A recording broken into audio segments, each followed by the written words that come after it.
What's up guys? Today we're going to be giving away 500 showers to homeless people in downtown Los Angeles. But first, a word from our sponsor, Mole. Okay, who the wrote that in? Jared, was it you? Alicia, was it you? Listen, someone better fess up or you're all fired. It was Danny. I trusted you.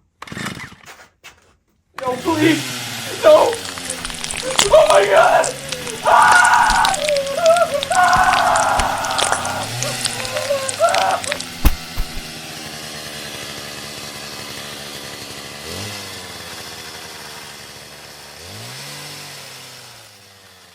You would never do that to me, right, Gina? Good. Alicia, clean me up. Jared, fix the fucking teleprompter. We gotta run it again. Okay. What's up, guys? No, it sounds fake. Hey, fam! No, stupid! Gina, turn that fucking camera off! James Stephen, Jimmy Donaldson, better known as MrBeast Online, has been posting on YouTube for 12 years. Jimmy started on YouTube by posting short clips of him playing Minecraft. Around the 9-year mark, he transitioned to making more drama-esque videos, like how much money does PewDiePie make? He did that one a lot. Most of his content around this time was random short-form videos consisting of him talking over Call of Duty gameplay. After 2016, Jimmy started to post some short skits with a new character, his friend Ava Chris Tyson. However, 2017 marked the birth of a new kind of content on Jimmy's channel. On January 8th, 2017, he uploaded a nearly 24-hour video, counting to 100,000. A few months later, he watched Jake Paul's It's Everyday Bro music video for 10 hours straight. How that video didn't end with him in a noose, I do not know. 2018 was really the true start to Jimmy's infamous philanthropy. He'd give random people money, waitresses, homeless people, ninja, wait, what? Jimmy also began posting classic MrBeast videos with titles that sounded so absurd that you'd think they were clickbait. But they weren't. His videos were so absurd and original that he started getting hundreds of millions of views consistently. In 2022, he reached 100 million subscribers. On his main channel alone, MrBeast has now almost 330 million subscribers, making him the most subscribed to YouTube channel. In a 2021 piece by the Detroit News, Donaldson admitted that he became obsessed with cracking the riddle of virality and what made certain videos catnip for the algorithm. He even dropped out of college to focus on YouTube when his channel had only about 30,000 subscribers.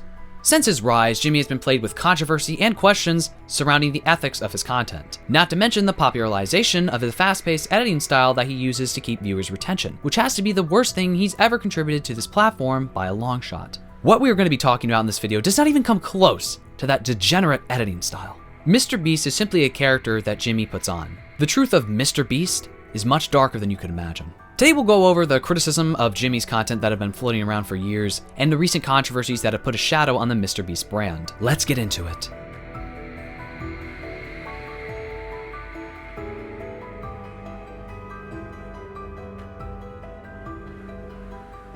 Philanthropy is the noble cause undertaken by rich people who use their mounds of wealth for good. Why do they have all this money? Don't question it. They're doing good deeds. Isn't that what you want rich people to do? Give their money away? Huh? This is going to be a long one. At first glance, one could argue that Jimmy's content wasn't really harming anyone. In fact, it was pretty directly helping a lot of people. He was a kid who wanted to go viral and would do anything to get there. But as his content shifted and he amassed more wealth, things started to take a turn. One part of Jimmy's persona are his absurd challenge videos, such as his most recent 100 twins fight for $250,000. These videos differ a lot from his other more philanthropic content, like the video that he did 4 months ago, I built 100 homes and gave them away. Because it would be kind of wild to make 100 families from Puerto Rico fight over who gets to have their homes rebuilt after Hurricane Maria. Jimmy's challenge videos don't stray that far from this concept though. A few months back, I did an entire video exploring the issues within the reality TV industry. At the scale that he is now, Jimmy, in my opinion, is really no different from these major networks that exploit people for profit. I'm not trying to come off as holier than thou, I watch reality TV too, and there is a case to be made in favor of reality TV, as contestants often come on for fame and ego, rather than simply because of need. However, people do go on challenge reality TV shows like Survivor and The Traitors because they need that cash prize to take the pressure off of themselves financially. In September 2023, MrBeast tweeted, "I messed up. I bought a random grocery store and told a random person I'd give him $10,000 every day he lives in it, and it's been weeks and he shows no signs of leaving. I'm gonna go broke. I blacked out the windows and locked it.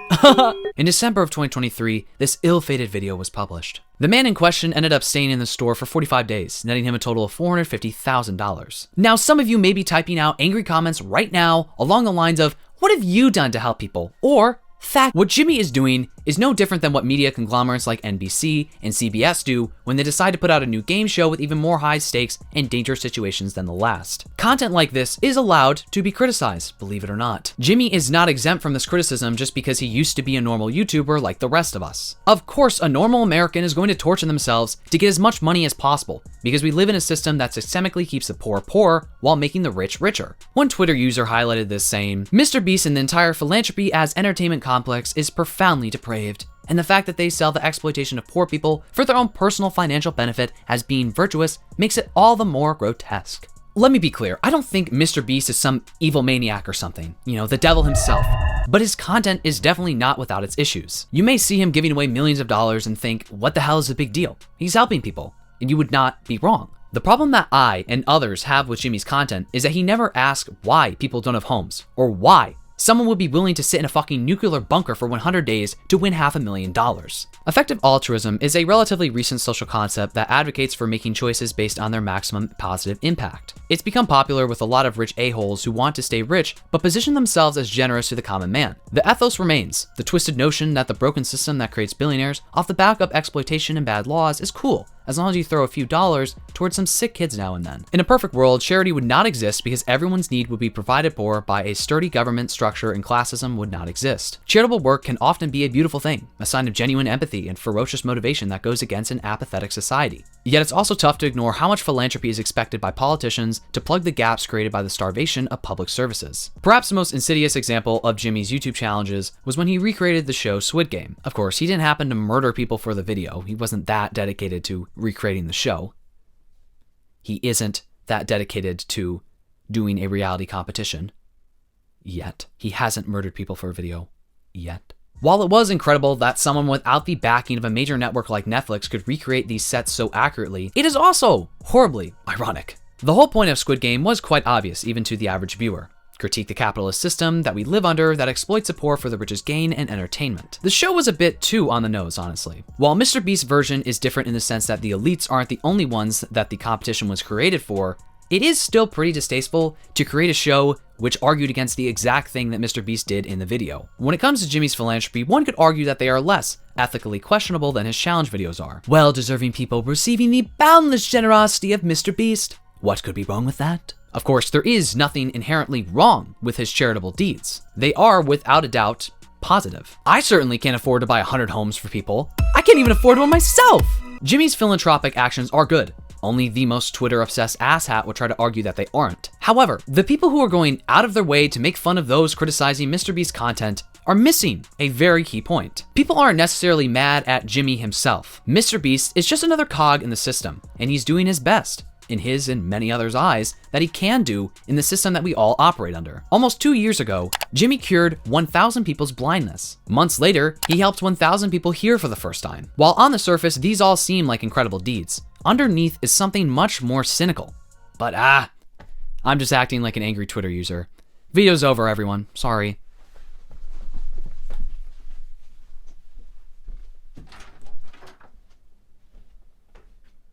I'm back. What I'm trying to get at is that Jimmy's philanthropy is not that black and white. It's not that simple.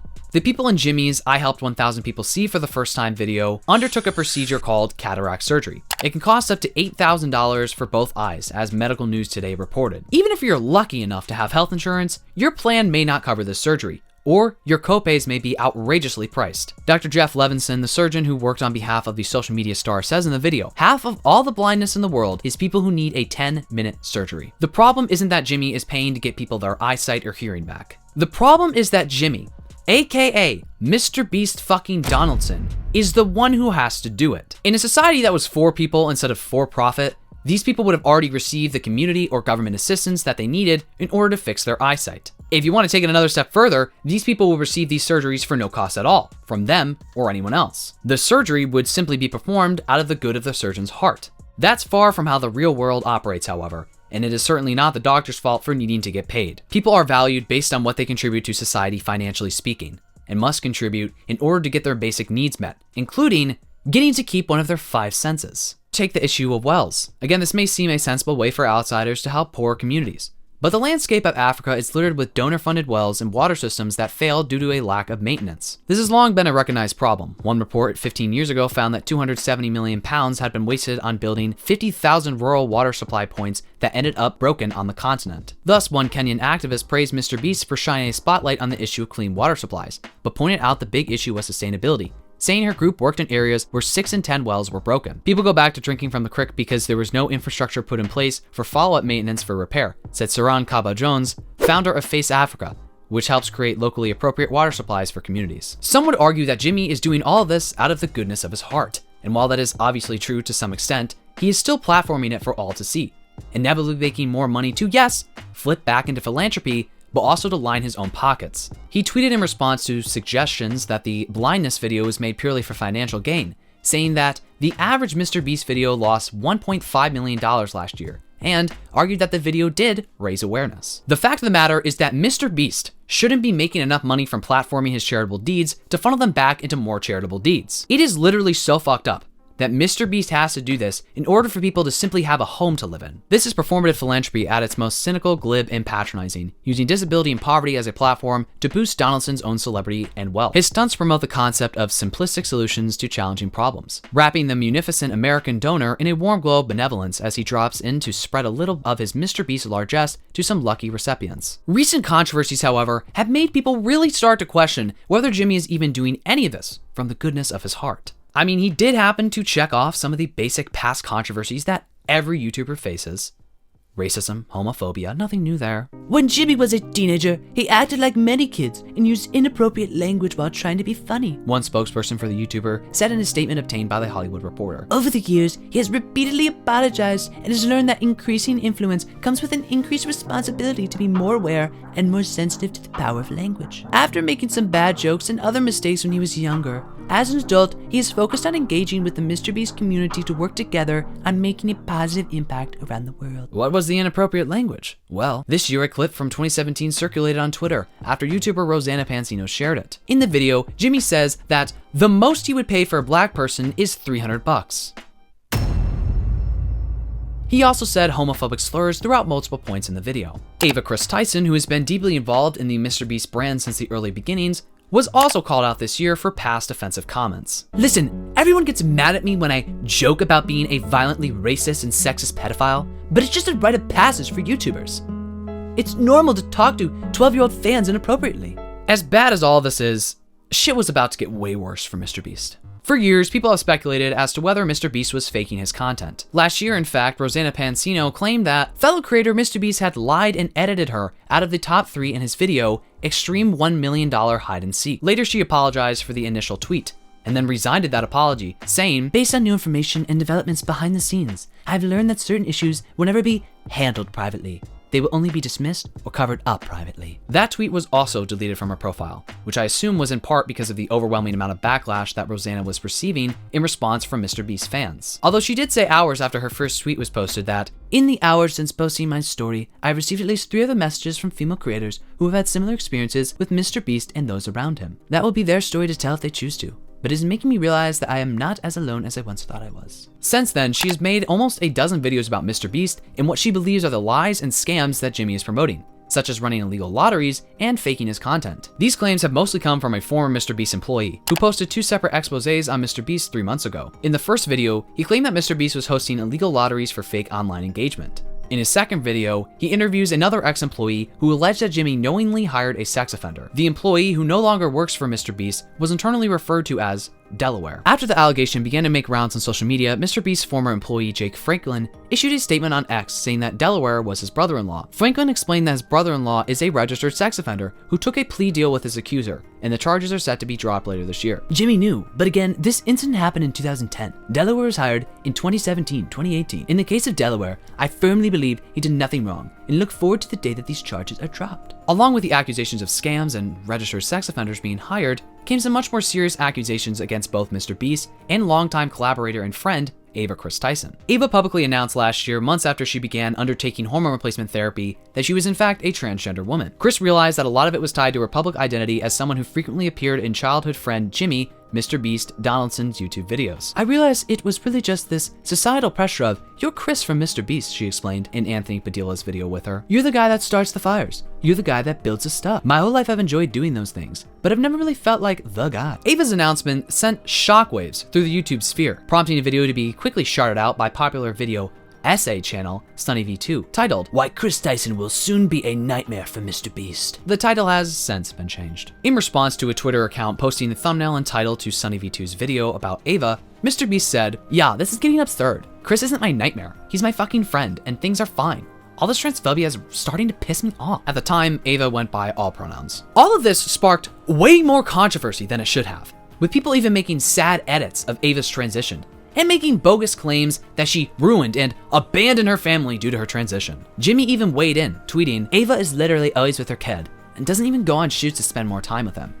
Tuckman is always smiling. I'm not sure why this rumor is a thing." Contrary to brain-rotted reactionaries like SunnyV2 who have never smelt fresh air a day in their life, Ava transitioning wouldn't be the thing that caused her to be a nightmare for MrBeast. This past summer, Ava was accused of grooming multiple minors and of sexually assaulting a trans woman. On July 27th, Jess, a former employee of MrBeast who goes by Muskina online, shared on Twitter her experience with Ava, claiming she was sexually assaulted and coerced by the power dynamic in play. Allegedly, the relationship soon became sexual and involved Ava love-bombing Jess and feeling like the most important person in her life. Though she left after finding out that Tyson did not have the ability to cast anyone in a MrBeast video, Jess returned after she was brought back as an assistant. The two began living together and allegedly resumed the sexual aspect of their relationship. Jess claimed Ava towed the line with her in terms of what was and wasn't an appropriate relationship, considering their power dynamic. I will link Jess's full thread down below documenting her story and relationship with Ava. In the now deleted tweets, Jess said that she contacted HR, who were unaware of the matter at the time, leading to MrBeast launching a third-party investigation.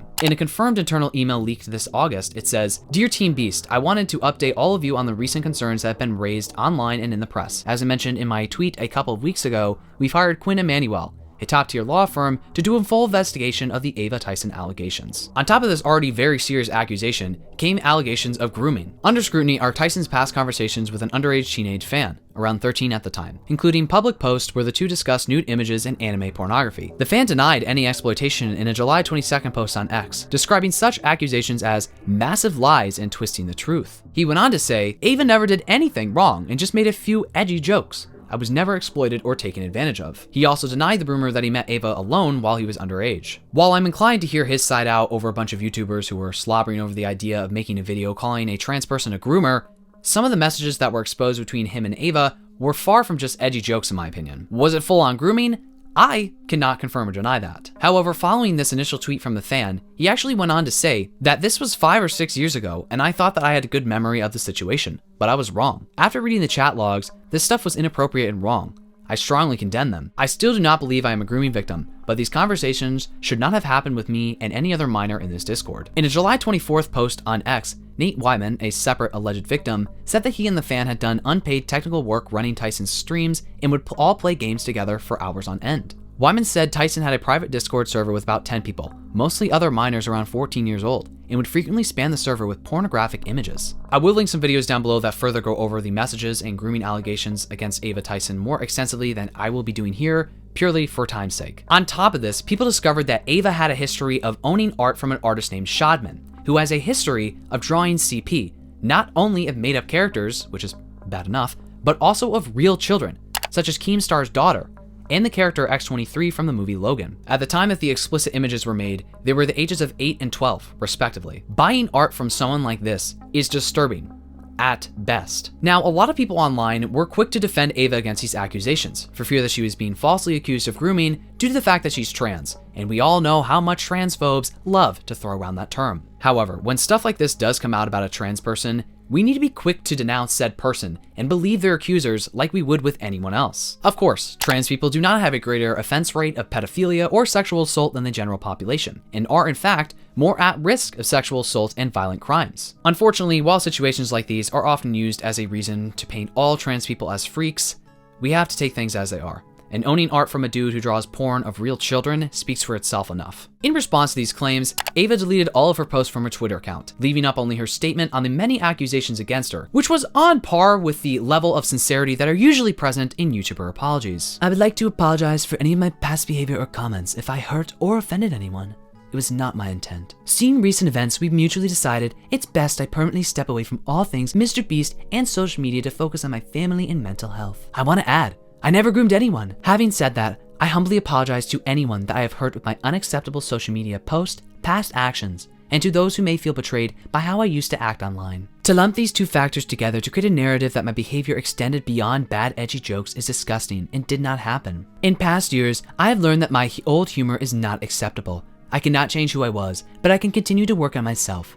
I don't want these accusations to impact the hundreds of people who work at MrBeast, which is why I have stepped away. Now, Ava has faced a slew of transphobia since her apology. While there's of course no issue in calling someone out for their awful behavior and for serious allegations against them, it is just childish, quality that she seems to like, to use someone's intrinsic qualities as a way to bully them. MrBeast responded on Twitter after this, saying, "Over the last few days, I've become aware of its serious allegations of Ava Tyson's behavior online, and I am disgusted and opposed to such unacceptable acts," he wrote. "During that time, I've been focused on hiring an independent third party to conduct a thorough investigation to ensure I have all the facts." So, what were the results of this investigation? The law firm Quinn Emanuel, Urquhart and Sullivan said in its report over 3 months it had conducted 39 interviews of current and former employees and reviewed more than 4 million documents collected from phones, emails, and other messaging platforms. Allegations of sexual misconduct, example, pedophilia, grooming, child pornography, etc., between company employees and minors are without basis, the report said. The allegations were soundly rejected, including by alleged victims. Although the law firm's report did not find evidence of sexual misconduct, it did identify several unspecified,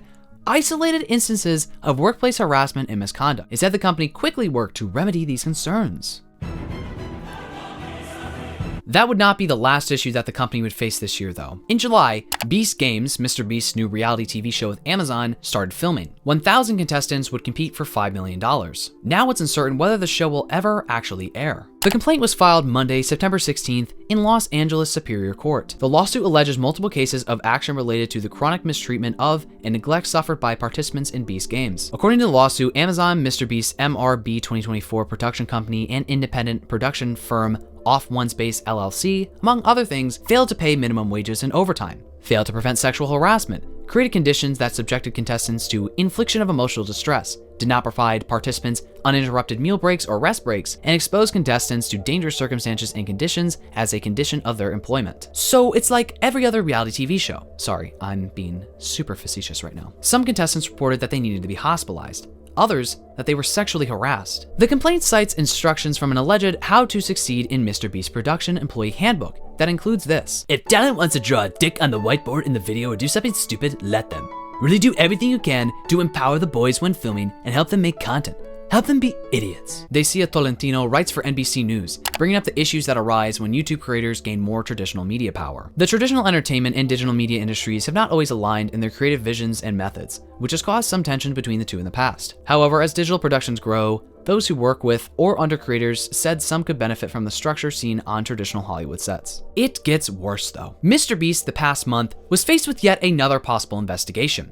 This time from a fellow YouTuber, Rosanna Pansino. Remember how I mentioned her a few times earlier? Well, her beef with MrBeast goes far deeper than allegedly being cut out of one of his YouTube videos. In a video published in September, she shared messages allegedly between Jimmy and company employees, and revealed that she had reported them and MrBeast to the FBI. Craig Greening, an attorney from Greening Law Group, told Newsweek, "Generally, chat logs don't trigger a federal investigation unless there's clear evidence of criminal activity. If anything, MrBeast could face civil liabilities, especially if the logs suggest knowledge of unaddressed misconduct, potentially exposing him to claims of negligent supervision." Another legal expert, Russell Morgan, attorney from Morgan Legal Group, said the FBI would need to uncover if any federal laws were broken, or if any crimes occurred across state lines to determine if any of the allegations fall under their jurisdiction. If the chat logs reveal exploitation, cyber-related offenses, or any other federal crime, they may choose to step in. That was a lot.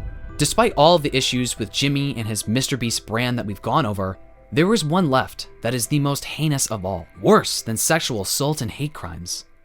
Lunchly. I like my cheese drippy, bro. Now, I'm sorry to disappoint you all with what I'm about to say. Initially, I began writing this script with the intention of actually testing the Lunchly products and comparing them to its competitor, Lunchables. That was actually the whole reason why I decided to do this video in the first place, but alas, life rarely does go the way I want it to. When I've said in the past that I live in the middle of nowhere, I meant it. To my surprise, when I attempted to find Lunchlys at my local Walmart or my local Target, which is saying a lot since it's 30 miles from me, I discovered that they were not being sold in either retailer. I then went on to the Lunchly store locator, typed in my info for MrBeast to collect, and was told that the closest retailer to me selling Lunchlys was 50 miles away in an Acme in New Jersey. What the fuck is an Acme store? I still don't know. I tried everything, even seeing if they would deliver the product to me, which shouldn't be an issue since they're covered in mold anyway, but to no avail. So instead of me testing the product, I'll link some videos down below of others who were more fortunate than me and who could actually get their hands on the Lunchlys. Surprise, they're basically just repackaged Lunchables. Oops, allegedly. In a not so wild crossover event, Logan Paul, KSI, and MrBeast all teamed up to make a new product which is purportedly healthier than the Lunchables brand. Logan Paul, KSI, and MrBeast. That is my Nightmare Blunt rotation, I'll tell you that. I will take a bear any day over that. Lunchlys combine all of these creators' popular food products into one ultra-processed, microplastic-infested meal. A prime sports drink, created by Logan Paul and KSI, which has half a dozen problems on its own, is included. I like my cheese drippy, bro. Also included are MrBeast snack brand, Feastables. Our end game has always been not only to provide high-quality products, but also healthier alternatives, Lunchly co-founder Logan Paul said in a press release. He added that the school lunch market has been dominated by Lunchables since he was a kid, and that it's time to provide a better option for those looking for a convenient, healthier choice. On the Lunchly website, they say that the pizza meal option has about the same amount of protein as a Lunchable, but more electrolytes and less calories and sugar. The turkey stackums and the fiesta nachos are all reported to have similar nutritional facts. Despite the branding claiming that they are healthier than Lunchables, this couldn't be further from the truth. Allegedly. First of all, both options are highly processed and nutritionally lacking, with Lunchables even found to have lead, cadmium, and other dangerous additives present in them, although none of them exceeding the federal limit. While Lunchly is bragging about its electrolyte content, which does include sodium, they never explicitly state how much sodium the products have compared to Lunchables. Maybe it's because there's not that much to brag about. The turkey stackums have the lowest sodium content with 480 milligrams. The pizza meal contains 712 milligrams per serving, and the Fiesta Nachos have 740 milligrams. Some of the Lunchly options may provide almost 50% of the daily sodium limit for young children in just one meal. On top of that, while in some instances bragging about your food having lower calories could benefit adults, it does the opposite when it comes to children, since they are, I don't know, growing and need more food than an adult who's cutting calories in order to lose weight. Lunchly meals are also reported to have less fiber and protein than is recommended for children. All of that is bad enough, but the icing on the cake are the reports of mold being found in the products. My personal favorite nutrient. Very flavorful too. On October 19th, Pansino posted a YouTube video in which she opens up a Lunchly pizza kit to discover what appears to be multiple clumps of blue mold in the cheese. She later shared uncut footage in response to MrBeast fans she had said accused her of faking the video. According to Pansino, the expiration date of the product was still 2 months away, and the Lunchly had been refrigerated within 20 minutes of purchase at a store. Rosanna was not the only one to have found mold in the products. Other social media users also shared videos of mold being found on the drippy cheese included in the pizza option. All Lunchly products go through a stringent review process to ensure the quality and safety of its products, Lunchly said in a statement to the Daily Mail on October 22nd. That process consists of multiple inspections and approvals, including that of the USDA, before any product can even leave the manufacturing facility. The Food and Drug Administration told TMZ that as of October 25th, the agency has received more than 10 complaints about Lunchly. One consumer reportedly said that they might have gotten sick because of the product. The FDA said it is reviewing all submissions and will provide updates if action is deemed unnecessary. Despite rumors spread by Rosanna Pansino and others online, as of today, November 20th, the products have not been discontinued or recalled,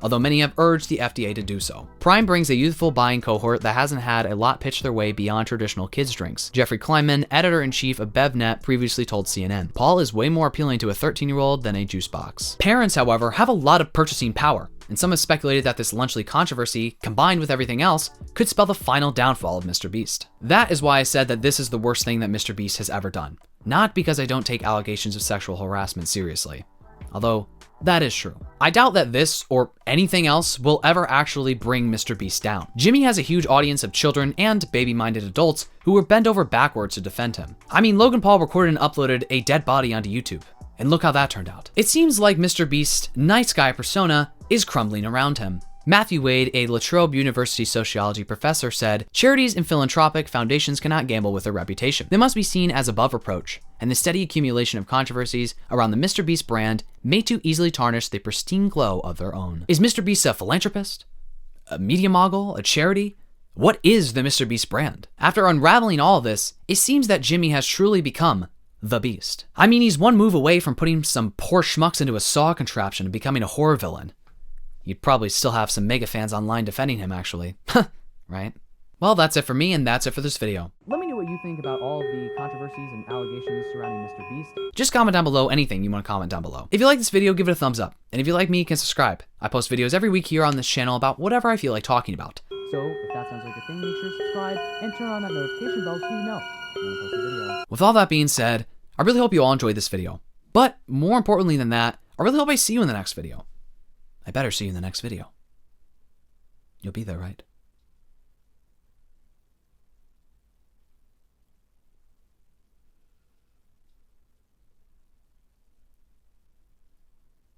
Okay, bye. Oh my god, I gotta pee. What the fuck?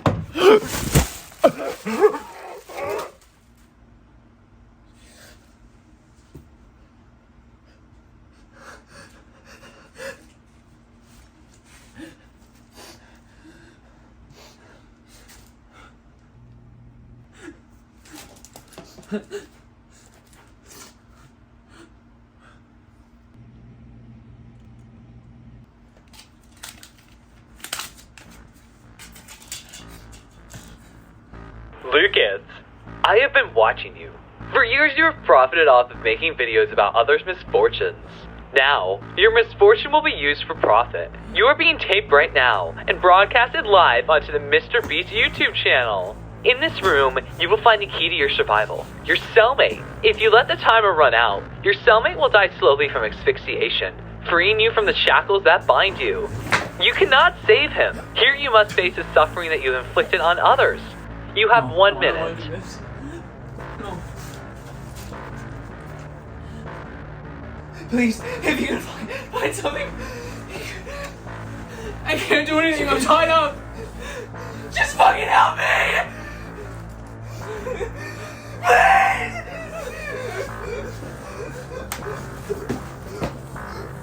This is the craziest MrBeast video I have ever seen.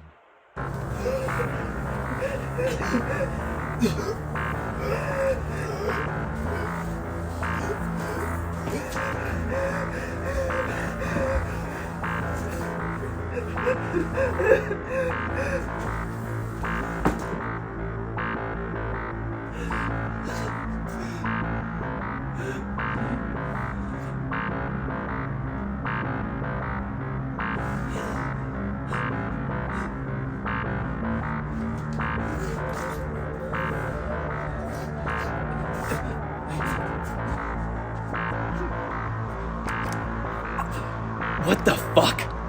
Congrats, you passed. You have been granted a second chance at life and $1 million.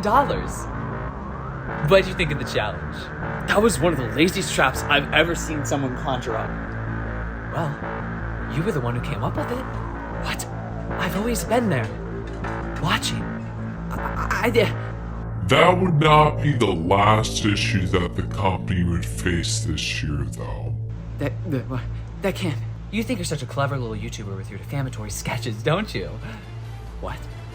You didn't see the value in others' lives, including your cellmate? You failed. Game over. Wait, please, no! I didn't give a shout out to my Patreon members who were part of the Alpha tier and above yet. Olivia's shooting Cat the Time Award. No! I don't ever slow up, no I don't take shit. I got no love for the fakeness. If you wanna play tough and wanna hate this, I'll always show up and make a statement. I don't ever slow up, no I don't take shit. I got no love for the fakeness. If you wanna play tough and wanna hate this, I'll always show up.